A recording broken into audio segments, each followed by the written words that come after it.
भारतीय जनता पक्षाच्या नेत्या पंकजा मुंडे यांच्यासमोरील संकट संपण्याची चिन्ह दिसत नाहीयेत। काही दिवसांपूर्वी पंकजा मुंडे यांच्या वैद्यनाथ सहकारी साखर कारखान्याच्या 19 कोटी रुपयांच्या साखरेवरील जीएसटी न भरल्यानं या प्रकरणी नोटीस देण्यात आली होती। त्यावेळी पंकजा मुंडे यांच्या कार्यकर्त्यांनी पुढाकार घेऊन गावागावातून पैसा गोळा केला होता। काही कार्यकर्त्यांनी धनादेशही पाठवले होते। कार्यकर्त्यांच्या या प्रेमामुळे पंकजा मुंडे भारावून गेल्या होत्या।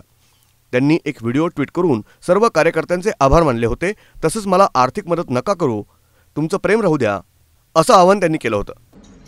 तुम्ही सर्व जे पैसे जमा करताय ते आकडे बघून मला आज जरा भोवळ आली। म्हणजे आपलं किडूक मिळूक एकत्र करून संसार करणारे आपण सर्वजण अशा परिस्थितीमध्ये ताईंसाठी तुम्ही जे आकडे गोळा करताय, जे शून्य लावतायत आकड्यांवर, ते बघून माझ्या मनासमोर म्हणजे दिव्य तुमच्या शक्तीचा आभास मला झाला।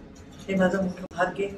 फक्त हात जोडून एवढीच विनंती आहे, अशा कुठल्याही रकमेची आपण जमा करू नये। कुठल्याही प्रकारची अशी आर्थिक मदत ही या कारणासाठी मला करू नये। मी त्या विषयांना आपल्या पद्धतीने मार्गी लावायचा पूर्ण प्रयत्न करेन। मला फक्त आशीर्वाद द्या की याच्यामध्ये मला यश येईल। त्या संकटातून बाहेर पडण्यासाठी ईश्वरासारखे तुम्ही माझ्यासोबत नेहमी आहे। तुमचे आशीर्वाद, तुम्ही दाखवलेली साथ हीच मोठी शक्ती माझ्या पाठीशी आहे।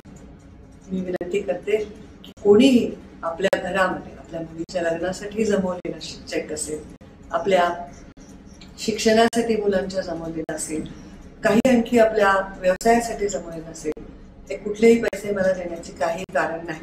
तुमचे चेक करून तुम्ही फोटो मला पाठवतायत, मोठ्या मोठ्या रकमा माझ्यापर्यंत आल्या। आता अंदाजा जर मी घेतलाय 6-7 कोटीची रक्कम तर जमा देखील झाली आहे 2 दिवसांमध्ये, आणि तुम्ही 20 नाही 40 कोटी जमा कराल याचाही मला विश्वास आहे। पण ते घेणं मला शोभत नाही।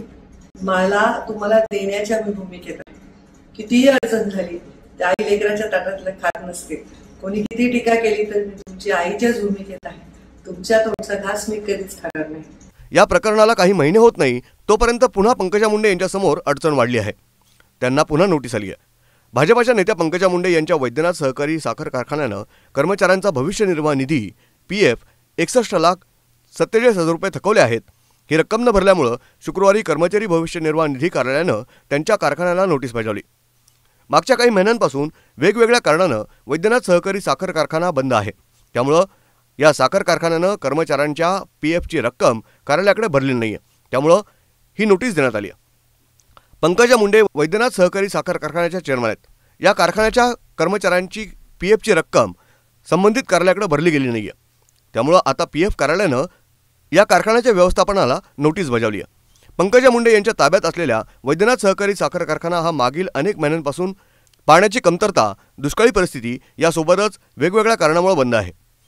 त्यामुळे बंद असलेल्या सहकारी साखर कारखान्याच्या कर्मचाऱ्यांच्या PFची रक्कम भविष्य निर्वाह निधी कार्यालयाकडे भरली गेलेली नाहीये। ब्युरो रिपोर्ट, न्यूज डेस्क, महानगराची lifeline, metro news, Parel Vaijnath.